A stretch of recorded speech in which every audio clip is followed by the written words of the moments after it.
Well, you got to try new toys. Even old Indians like new bows and arrows. So we try all the new stuff early in the year. I usually stay with the old stuff, but you never know. You might find that one that gives you that extra little pop, maybe that extra 4 or 5 yards that you're looking for. Ah, yes, we all like new toys, so let's peruse some of this year's stuff and the craftsmanship which goes into making a great product. The Business of Golf is brought to you by MB Financial Bank. Wilson Golf continues its resurgence with equipment that not only looks good, but can really perform. Take Wilson's new CI11 irons with a black metal PVD finish. There's a big category of players that are the big distance, they need distance and accuracy.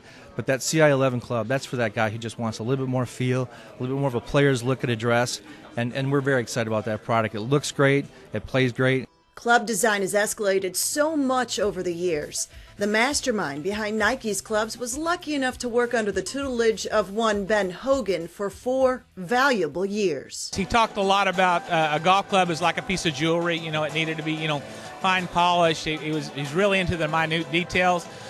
One of the most memorable things he ever told me is that you build a golf club the same way you do a house. You build the foundation first, which to Mr. Hogan and to me, I learned later, was how you build the sole. We've got to build the sole to engage the dirt so that it goes through at the right angle, has the right amount of bounce, right amount of width. He didn't finish high school. He didn't have any kind of engineering degree, but he was intuitively a physicist. He understood what you could do to a golf club to make the ball move and go different ways. And so I was an engineer when I first went to work for him. Thought I was pretty smart, but I found out that there's a whole lot of art to this game that can be combined with the science, and that's what we've tried to do it.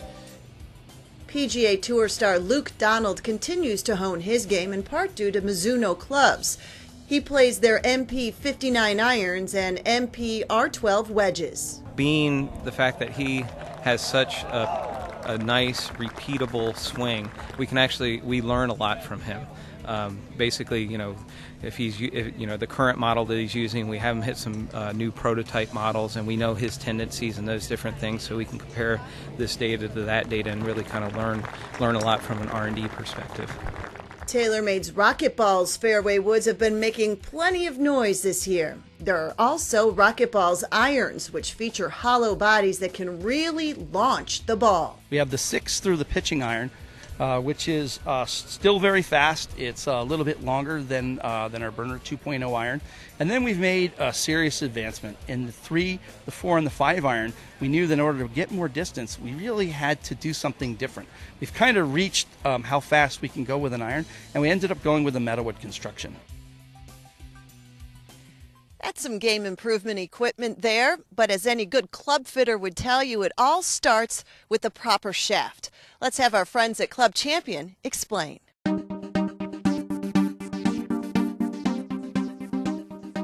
Hi, my name's Nick Sherburne with Club Champion Golf. In today's segment, we'll be talking about golf shafts, their importance, and how dynamic they are. The golf shaft is the true engine of the golf club.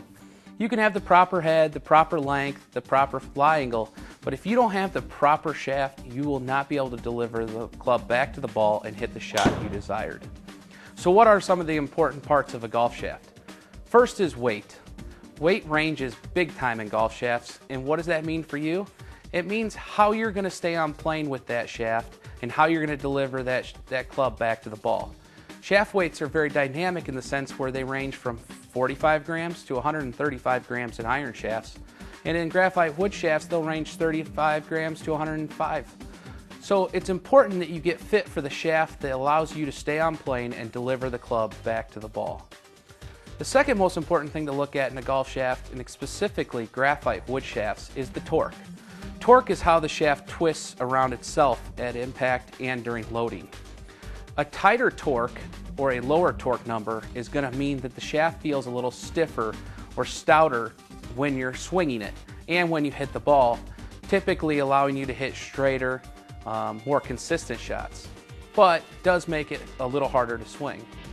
A higher torque or looser torque is going to feel a little bit whippier in your hands and when you're swinging it, but it's going to allow you to hit a little higher, easier shot and a little easier for you to swing. And the third most important part of the shaft is the flex. Flexes have always been thought of as ladies, senior, regular, stiff, and extra stiff. but there's also in-between flexes that come within those flexes.